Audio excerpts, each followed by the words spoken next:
ಹ್ಞೂ ಈ ವರ್ಷ ಹನಿ ಸಿಂಗ್ ಕಮ್ಬ್ಯಾಕ್ ಆಗಲಿಲ್ಲಪ್ಪ ಅಂತಂದ್ರು. ಅಕ್ಷಯ್ ಕುಮಾರ್ ಅವ್ರದ್ದು ಕಮ್ಬ್ಯಾಕ್ ಆಕೈತೆ ಅನ್ಸಕತ್ತೈತೆ. ಅದಕ್ಕಪ್ಪ ಅಂತಂದ್ರೆ ನಿನ್ನೆ ಟೀಸರ್ ಬಿಟ್ಟಾರೆ Kesari chapter 2 the untold story of Jallianwala Bagh ಅಂತೇಳಿ. ಇಲ್ಲಿ ಅಕ್ಷಯ್ ಕುಮಾರ್ ಅವರ ಸಿ ಶಂಕರ ನಾಯರ್ ಅವ್ರದ್ದು ಪಾತ್ರವನ್ನು ನಿಭಾಯಿಸಕತ್ತಾರೆ. ಇವ್ರು ಸಿ ಶಂಕರ ನಾಯರ್ ಯಾರಪ್ಪ ಅಂತಂದ್ರೆ ಇವರೊಬ್ಬ ಲಾಯರ್ ಇದ್ದರು. ಜಲಿಯನ್ವಾಲಾ ಬಾಗ್ ಕೇಸ್ ಇವರೇ ತೊಗೊಂಡಾರ ಅಂತ ಹೇಳ್ತಾರೆ. ಸೊ ಇದೆಲ್ಲ ಸೈಡಿಗೆ ಇಟ್ಟು ಅಕ್ಷಯ್ ಕುಮಾರ್ ಅವ್ರದ್ದು ಆ್ಯಕ್ಟಿಂಗ್ ಈ ಸಲ ಟಾಪ್ ನಾಚ್ ಅಂತ ಅನ್ಸಕತ್ತೈತಿ. ಇದಕ್ಕಪ್ಪ ಅಂತಂದ್ರೆ ಜಡ್ಜ್ಗಳಿಗೆ ಆ ಟೈಪ್ ಬಗ್ಗೆ ನನಗೆ ಅನ್ನಿಸ್ತೈತೆ. ಆದ್ರೆ ಟೀಸರ್ ಇಷ್ಟು ಬರೀ ಕಟ್ ಮಾಡ್ಯಾರಲ್ಲ. ಸ್ಟಾರ್ಟಿಂಗ್ 30 ಸೆಕೆಂಡ್ ವಿಜುವಲ್ಸ್ ತೋರಿಸಿದ್ರೆ ಬರೀ ಬ್ಲ್ಯಾಕ್ ಸ್ಕ್ರೀನ್. ಆದರೆ ಹಿಂದಿನ ಆವಾಜ್ ನೋಡಕತ್ತೈತಿ. ಅದು ಹಿಂದೆ ಆವಾಜ್ ಕೇಳಿದ್ರೆ ತಲೆ ಹಾಪ್ ಆಕೈತಿ, ಮನಸ್ಸು ಒಂಥರ ರಕ್ತ ಕುದ್ದಂಗೆ ಆಕೈತಿ. ಅಷ್ಟು ಹೊಲಸು ಇನ್ಸಿಡೆಂಟ್ ಆಯ್ತದೆ ಜಲಿಯನ್ವಾಲಾ ಬಾಗ್. ಸೊ ಫಿಲ್ಮ್ ಬರಾಕತ್ತೈತಿ 18th ಏಪ್ರಿಲಿಗೆ. ಟ್ರೇಲರ್ ಯಾವ ಬರ್ತೈತೆ ತಿನ್ನೋ ಹೇಳಿಲ್ಲ.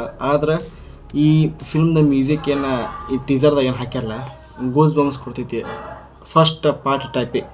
ಸೊ 18th ಏಪ್ರಿಲ್ ಬರಾಕತ್ತೈತಿ. ನೋಡೋಣ ಈ ಸಲ ಅಕ್ಷಯ್ ಕುಮಾರ್ ಅವ್ರದ್ದು ನಸೀಬ್ ಚಲೋ ಇತ್ತಂದ್ರೆ 400 to 500 crores ಪಕ್ಕ ಅನ್ಸಕತ್ತೈತಿ ನನಗೆ.